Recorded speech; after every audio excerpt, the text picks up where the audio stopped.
Bienvenidos a su programa Batallas de Fe. Mi nombre es César Carmona. Y mi nombre es Carmen Carmona.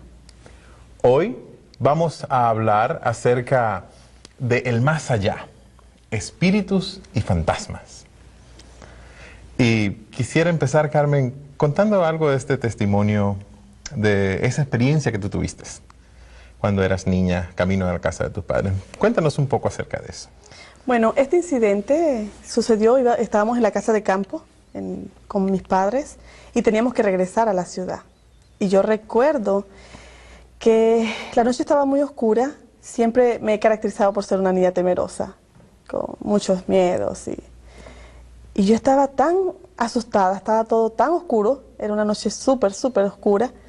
Y yo recuerdo que estaba caminando y de pronto allí en la penumbra de la noche, al yo estar viendo, observé que se hacía una silueta, se formaba una silueta. No era una luz brillante, era tenue, pero era blanca. Y eso me impactó. ¿Tenía forma esa silueta? Sí, tenía la forma de una persona. Oh. Inmediatamente yo comencé a llorar. Estaba pequeña, tal vez tendría 12 años probablemente. Yo comencé a llorar y mis padres pues me abrazaron y traté de tranquilizarme. O sea, hizo que me impactó tanto que hizo que yo comenzara a pensar en ese mundo de los espíritus, ese mundo del más allá, desconocido para mí, pero que por lo pronto podía saber que existía, porque era una realidad. Que era una realidad. Y eso poco a poco, en la medida que fui creciendo, en mi propia experiencia, tú nos has contado en otros programas, hemos hablado acerca de testimonios de cómo tú estabas en el espiritismo, pero de una manera u otra yo también fui muy empapada del espiritismo, del fetichismo. Y yo al comenzar a crecer, fui mezclándome con la parte de las sesiones espiritistas, esas sesiones donde los medios permiten que ser posesionados. Y es lo que vamos a hablar en este programa, es qué pasa realmente, o sea, con lo que muchas personas han visto, porque yo no creo que esta sea solo mi experiencia. De hecho, podemos observar artistas en la televisión, personas desconocidas que comienzan a estar en el ambiente cinematográfico porque comienzan a contar cosas increíbles, hechos asombrosos que han vivido en su experiencia. Y yo sé que tú también, en tu niñez, fuiste tocado, porque pues nos conocemos y hemos hablado tanto de este tema. Y yo quiero que tú también nos cuentes de cómo fue tu experiencia con lo que podríamos llamar espíritus, fantasmas, cuando tú eras pequeño, después que tú comenzaste a estudiar y a hacer todo lo que nos has contado en otros programas. Bueno, yo sé que muchos de los televidentes se van a sentir a lo mejor empatizados, ¿no? Oh, eso me ha pasado a mí también, o a lo mejor asustados, ¿no? Yo no quiero que eso me pase a mí. Pero desde muy pequeño comencé a practicar ejercicios de meditación y todo eso, y comencé a desarrollar facultades para poder ver esos entes que para ese entonces yo creía eran personas muertas, eran los espíritus de las personas muertas.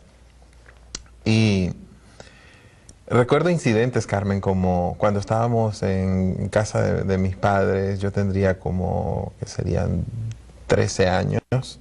En ese entonces yo estaba bien inmerso en la escuela de espiritismo estudiado y practicando yoga y todo ese tipo de cosas. Y recuerdo que en la cocina de mi casa muchas veces comenzaban a sonar las cosas y los trastes, los cubiertos, las ollas sonaban como que si alguien estuviera cocinando o estuviera haciendo algo dentro de la cocina. Y mi madre me llamaba, pues ella no sabía cómo controlar ese tipo de cosas y me llamaba a mí para que yo fuera el que tomara cargo de eso. César, pero pensando en, bueno, yo te digo, yo lloraba y me daba pánico. Tú eras un niño también. ¿No te daba miedo? ¿Qué pasó? ¿Cómo perdiste ese miedo? Bueno, a través del estudio espiritista te enseñan a que es como una persona más, que tú puedes hablar con ellos, que a veces están desorientados, a veces puedes hasta guiarlo. En ese entonces, algunos están enojados Entonces uno tenía que actuar de diferentes maneras dependiendo. Y cuando sucedían esas cosas en mi casa, mamá me llamaba para que los regañara o para que hiciera algo. Imagínate tú, un muchacho preadolescente que sus padres tengan necesidad de llamarlos para dominar esas cosas, me daba como un poder que ellos no tenían y una satisfacción que ellos no tenían, lo que me hacía aún entrar aún más y más profundo en estas cosas. César, ¿y hoy? Si las personas que nos están viendo, ellos están escuchando. ¿Y qué significa esto? ¿Realmente existe ese mundo? ¿Qué significa realmente ese mundo? ¿Qué hay más allá de cuando una persona muere? Porque supuestamente, por lo menos lo que me enseñaban pequeña, es que cuando alguien moría, el espíritu vagaba, el espíritu estaba algunas veces rondando. A mí me daba pánico ir cuando las personas morían, a los velorios. Ahora, ¿qué significa? ¿Qué nos dice la palabra de Dios? Porque qué maravilloso es que ahora como cristianos, estamos hablando de cuando estábamos pequeños, no sabíamos nada acerca de estas verdades que ahora conocemos como cristianos. Pero nosotros éramos niños cristianos. Entre comillas. Entre comillas. Okay. O sea, nuestros hogares también decían creer en Cristo y creer en Dios. Y iban a cultos y ese tipo de cosas, ¿verdad? Pero se enseñaba esta otra parte de la inmortalidad del alma. Y es interesante ver lo que la misma Biblia nos dice para poder explicar este punto. Yo creo que podríamos comenzar a indagar en la palabra de Dios que habla acerca del estado de los muertos. Okay. ¿Qué pasa cuando una persona muere? Cuando queda sin aliento, ya no hay pulso, ya no hay respiración. ¿Qué sucede cuando una persona? Vamos a ver qué nos dice la palabra de Dios en el libro de Eclesiastés. Vamos a buscar el capítulo 12 y vamos a leer el verso 7. Y dice la palabra de Dios: el polvo vuelve a la tierra como era, y el espíritu vuelve a Dios que lo dio. El polvo vuelve a la tierra como era, y el espíritu vuelve a Dios que lo dio. Bueno, para entender esto más claramente, es el proceso de la muerte. Okay. Y para entender el proceso de la muerte, tienes que entender también el proceso de la creación o de la vida. Okay. Cuando Dios forma al hombre, dice la palabra de Dios que formó del polvo de la tierra el cuerpo del hombre, que sopló en su nariz aliento de vida, que es el espíritu, y que el hombre llegó a ser un alma viviente. Es decir, un ser viviente.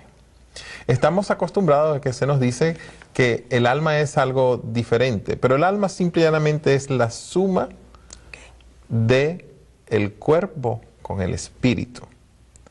Cuando en la Biblia se nos habla de la salvación de las almas, de predicarle a las almas, yo no veo a ningún evangelista en un cementerio predicándole a los muertos.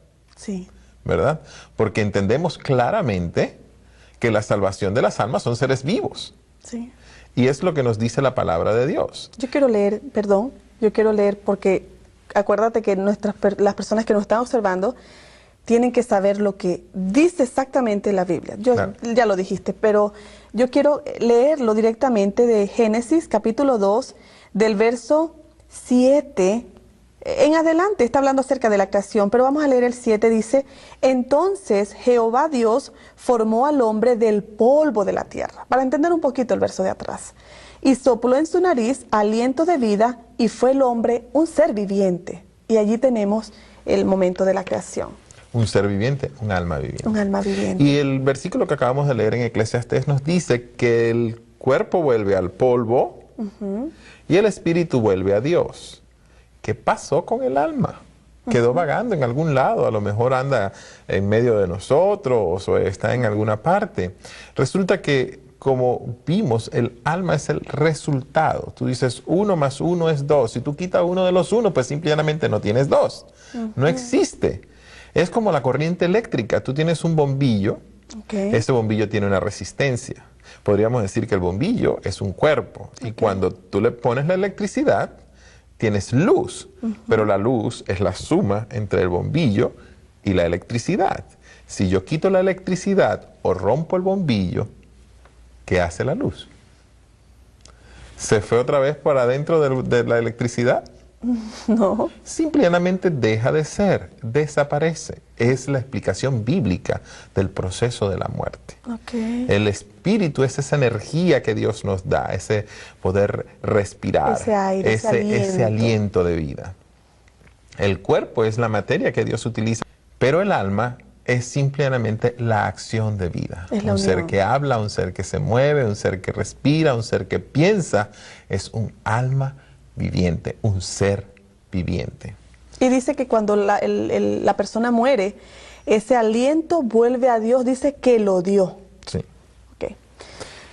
Hay muchas confusiones, Carmen, con respecto al estado de los muertos. Okay. Y yo sé que nuestros amigos televidentes también tienen ciertas confusiones acerca de esto, porque yo las tenía. Y es normal. Sabes, nosotros muchas veces en la escuela de espiritismo usábamos versos de la Biblia para justificar la existencia supuesta de seres muertos o de personas muertas, desencarnadas. Y uno de esos textos lo podemos encontrar en el libro de Primera de Samuel. Okay. Primera de Samuel en el capítulo 28. Yo quisiera que por favor lo leyeras. Que vamos a ver. Capítulo 28, verso 3 y 14. Dice, ya Samuel había muerto, y todo Israel lo había lamentado, y le habían sepultado en Ramá, su ciudad, y Saúl había arrojado de la tierra a los encantadores y adivinos. Ok, aquí vemos que ya el profeta Samuel había muerto, había sido enterrado. Entonces podríamos decir que el proceso de la muerte ya había sido en él. El espíritu se había ido a Dios, el cuerpo a la tierra y no había alma. Okay. Pero vamos a ver lo que nos dice más adelante entonces el verso 14. Ok, el verso 14 dice, él le dijo, ¿cuál es su forma?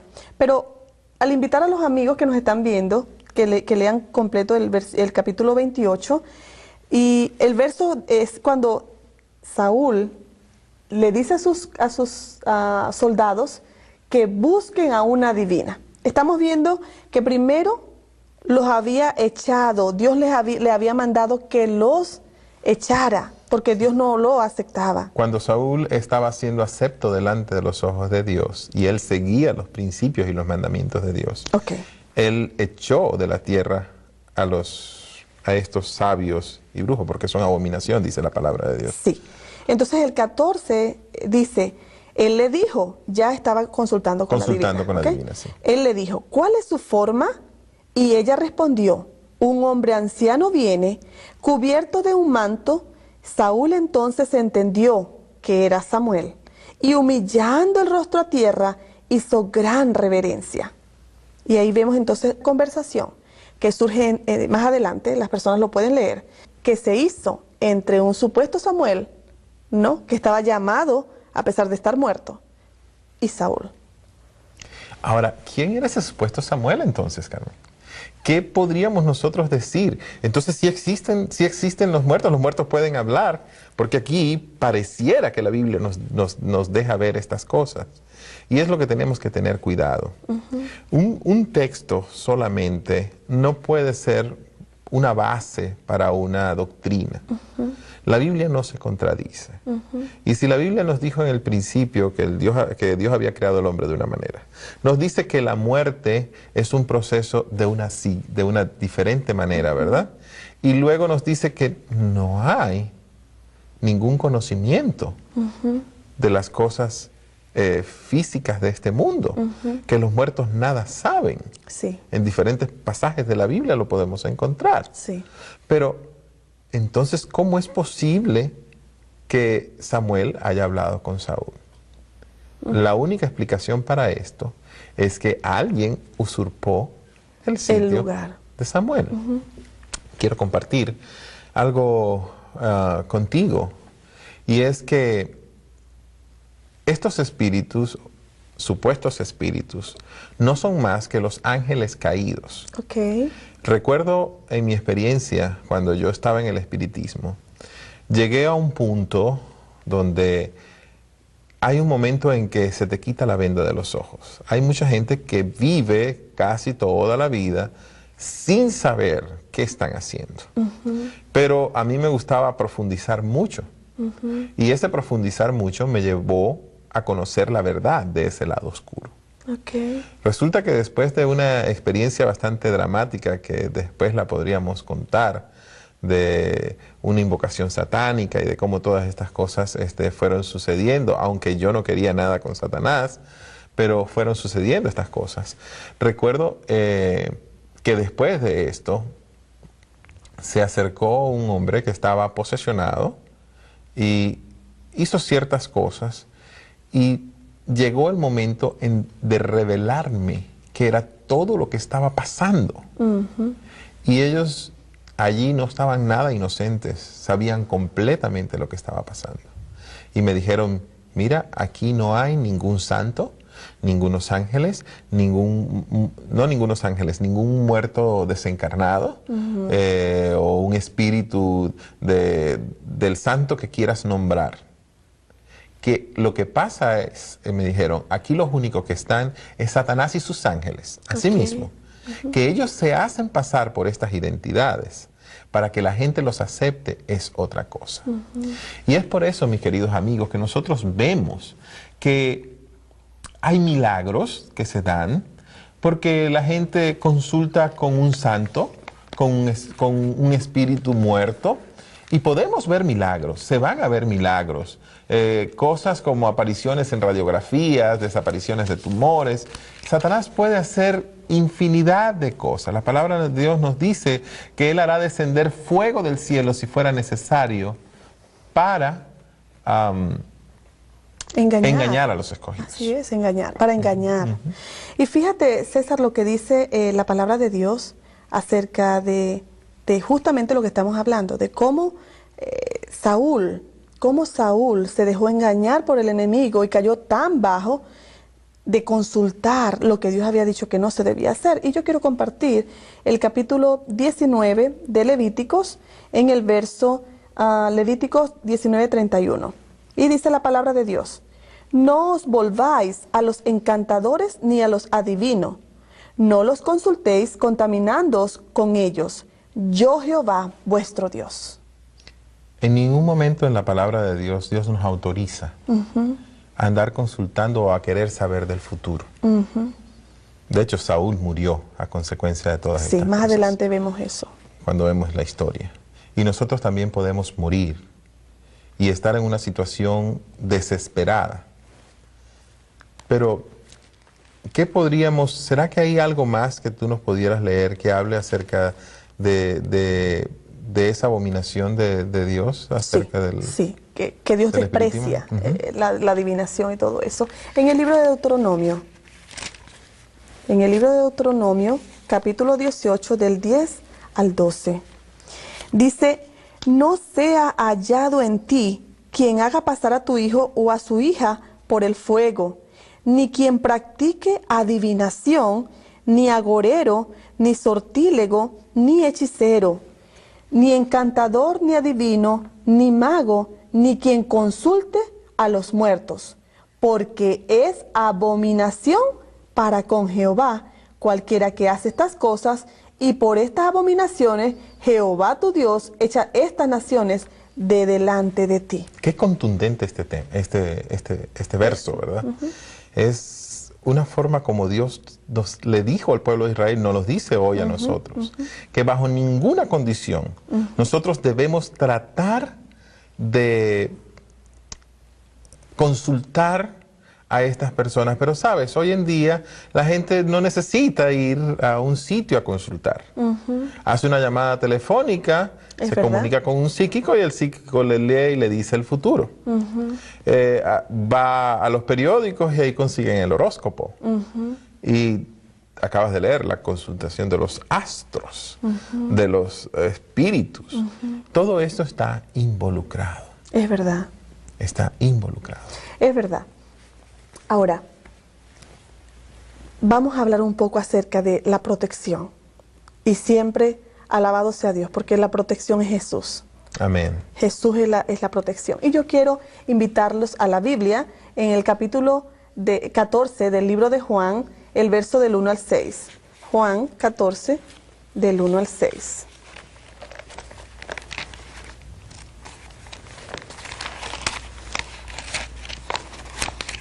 Ahora estoy buscando Juan 14. Yo recuerdo, César, que La palabra de Dios ahí nos dice que Cristo Jesús es el camino. Yo recuerdo, Carmen, que para mí yo me sentí atrapado. Y si tú te sientes atrapado dentro del espiritismo, si has estado haciendo este tipo de cosas, no pienses que es demasiado tarde. Vamos a leer lo que dice la palabra de Dios y vas a encontrar que hay un camino de salida. Ok, dice, no se turbe vuestro corazón. Creéis en Dios, creed también en mí. Dije del 1 al 6, en la casa de mi padre muchas moradas hay. Si así no fuera, yo os lo hubiera dicho. Voy pues a preparar lugar para vosotros. Y si me fuere y os preparare lugar, vendré otra vez y os tomaré a mí mismo, para que donde yo estoy, vosotros también estéis. Y sabéis a dónde voy, y sabéis el camino. Le dijo Tomás, Señor, no sabemos a dónde vas. ¿Cómo pues podemos saber el camino? Jesús le dijo, yo soy el camino y la verdad y la vida. Nadie viene al Padre sino por mí. Entonces Cristo Jesús es el camino. Es el camino que me sacó a mí del espiritismo. Amén. Después de una vida de persecución, porque Satanás me persiguió para que no saliera de los caminos donde andaba. Cuando yo conocí a Dios, cuando yo busqué a Dios, hubo libertad y liberación en mi vida. Amén. Y la puede haber en tu vida también. Cristo Jesús quiere sacarte de esos caminos. No pienses que estás perdido. Hay una esperanza. Sí, y hay algo bien interesante. Cuando tú vas a consultar con un adivino o estás tratando de consultar el horóscopo, quieres saber el futuro. El ser humano se caracteriza por querer saber qué va a pasar en el futuro. ¿Qué va a pasar más allá cuando yo muera? Y nos preocupamos de investigar acerca de la reencarnación, nos encargamos de averiguar con otros supuestos espíritus para saber qué me va a pasar a mí cuando yo muera. Y la palabra de Dios nos habla de qué pasa cuando tú mueras. Y nos habla de que tú y yo, al morir, vamos a estar dormidos. César, vamos a estar durmiendo. Cuando tú duermes no sabes nada. ¿No hay por qué tenerle miedo a la muerte? Sí, es realmente algo, lo desconocemos profundamente y por eso la gente busca. Pero la Biblia nos habla, aún todavía nos habla acerca de cómo resucitaremos. Porque Jesús prometió, voy a hacer moradas. Él dijo, yo me voy, pero yo voy a regresar. Ok, vamos a leer Primera de Corintios, Okay, en el capítulo 15. Ahí vamos a encontrar esperanza después de esta vida que todo el mundo anda buscando, Carmen. Sí, dice, pero dirá alguno, ¿cómo resucitarán los muertos? ¿Con qué cuerpo vendrán? Y entonces vamos a pasar el capítulo 15, este mismo Primera de Corintios 15, el versos del 51 al 58. He aquí os digo un misterio, no todos dormiremos, pero todos seremos transformados, en un momento, en un abrir y cerrar de ojos, a la final trompeta. Porque se tocará la trompeta y los muertos serán resucitados incorruptibles, y nosotros seremos transformados. Porque es necesario que esto corruptible se vista de incorrupción y esto mortal se vista de inmortalidad. Y cuando esto corruptible se haya vestido de incorrupción y esto mortal se haya vestido de inmortalidad, entonces se cumplirá la palabra que está escrita. Sorbida es la muerte en victoria. ¿Dónde está, oh muerte, tu aguijón? ¿Dónde, oh sepulcro, tu victoria? Ya que el aguijón de la muerte es el pecado y el poder del pecado la ley. Mas gracias sean dadas a Dios que nos da la victoria por medio de nuestro Señor Jesucristo. Quiere decir que no debemos temer a la muerte. Amén. Desde que Cristo murió, y resucitó, nosotros tenemos garantizada también la resurrección. Y lo único que tenemos que hacer es aceptarle a Él. El pasaje dice que no todos van a morir. Van a haber unos que van a estar en pie cuando Cristo venga por segunda vez. Así es. Pero si nos toca descansar, si nos toca morir, hay una bienaventuranza también. Nosotros vamos a levantar primero y vamos a recibir a ese Dios de amor primero en la nube de los cielos. Amén. O sea, no hay por qué desesperarse. Cuando un ser querido muere, no hay por qué desesperarse. Hay que pensar, está en las manos de Dios. Es el momento. Sí, la única cosa que tú debes hacer es entregar tu vida a Cristo. Si tú entregas tu vida a Cristo, no tienes por qué tener temor de que va a pasar con tus parientes, con tus seres queridos, con tus hijos. A lo mejor tengas una enfermedad terminal, a lo mejor un ser querido acaba de morir. La esperanza está en Cristo Jesús. Él es capaz de levantarnos del polvo de la muerte y le podremos ver cuando venga en gloria. Amén. Y nada de lo que hay en esta tierra, Carmen, vale la pena comparada con las mansiones y las cosas hermosas que Cristo nos tiene. Sí. Pero debemos pelear la batalla de la fe. Es verdad, es verdad. Y yo alabo al Señor por eso. Y les invito a que busquen a Jesús como su Salvador, como yo lo encontré, como lo encontró mi esposo, y como estamos en nuestro hogar, amando y alabando a un Dios vivo, a un Dios que quiere darte victoria, que te quiere dar la victoria sobre el pecado, la victoria sobre el mal, la victoria sobre la ignorancia. La victoria es Jesús. Él es el camino, Él es la verdad, Él es la vida.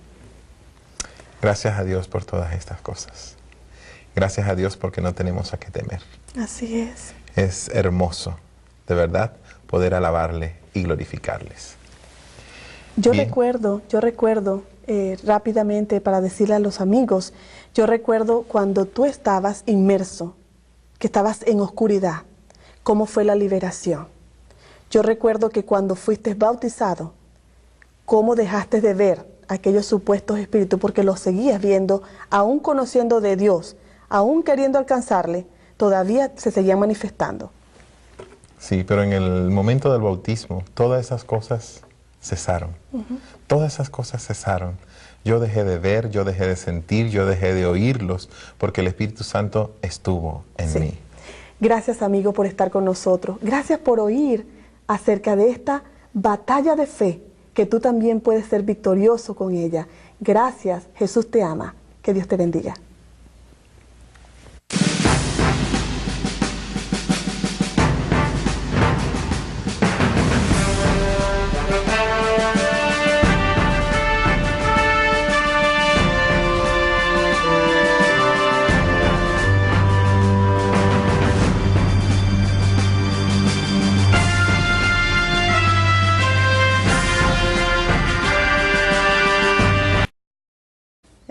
Con mis padres y teníamos que regresar a la ciudad. Y yo recuerdo que la noche estaba muy oscura. Siempre me he caracterizado por ser una niña temerosa, con muchos miedos. Y yo estaba tan asustada, estaba todo tan oscuro, era una noche súper oscura. Y yo recuerdo que estaba caminando y de pronto allí en la penumbra de la noche, al yo estar viendo, observé que se hacía una silueta, se formaba una silueta. No era una luz brillante, era tenue, pero era blanca. Y eso me impactó. ¿Tenía forma esa silueta? Sí, tenía la forma de una persona. Oh. Inmediatamente yo comencé a llorar. Estaba pequeña, tal vez tendría 12 años probablemente. Yo comencé a llorar y mis padres pues me abrazaron y traté de tranquilizarme. O sea, hizo que me impactó tanto que hizo que yo comenzara a pensar en ese mundo de los espíritus, ese mundo del más allá, desconocido para mí, pero que por lo pronto podía saber que existía, porque que era una realidad. Que era una realidad. Y eso poco a poco, en la medida que fui creciendo, en mi propia experiencia, tú nos has contado en otros programas, hemos hablado acerca de testimonios de cómo tú estabas en el espiritismo, pero de una manera u otra yo también fui muy empapada del espiritismo, del fetichismo. Y yo quiero que tú también nos cuentes de cómo fue tu experiencia con lo que podríamos llamar espíritus, fantasmas, cuando tú eras pequeño, después que tú comenzaste a estudiar y a hacer todo lo que nos has contado en otros programas. Bueno, yo sé que muchos de los televidentes se van a sentir a lo mejor empatizados, ¿no? Oh, eso me ha pasado a mí también, o a lo mejor asustados, ¿no? Yo no quiero que eso me pase a mí. Pero desde muy pequeño comencé a practicar ejercicios de meditación y todo eso, y comencé a desarrollar facultades para poder ver esos entes que para ese entonces yo creía eran personas muertas, eran los espíritus de las personas muertas.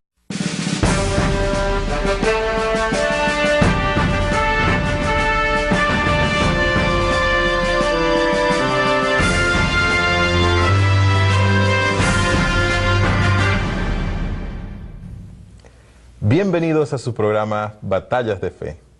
Mi nombre es César Carmona. Y mi nombre es Carmen Carmona. Hoy vamos a hablar acerca de el más allá, espíritus y fantasmas. Y quisiera empezar, Carmen, contando algo de este testimonio, de esa experiencia que tú tuviste cuando eras niña, camino a la casa de tus padres. Cuéntanos un poco acerca de eso. Bueno, este incidente sucedió, estábamos en la casa de campo. Yo al comenzar a crecer, fui mezclándome con la parte de las sesiones espiritistas, esas sesiones donde los medios permiten ser posesionados. Y es lo que vamos a hablar en este programa, es qué pasa realmente, o sea, con lo que muchas personas han visto, porque yo no creo que esta sea solo mi experiencia. De hecho, podemos observar artistas en la televisión, personas desconocidas que comienzan a estar en el ambiente cinematográfico porque comienzan a contar cosas increíbles, hechos asombrosos que han vivido en su experiencia. Y yo sé que tú también en tu niñez fuiste tocado, porque pues nos conocemos y hemos hablado tanto de este tema.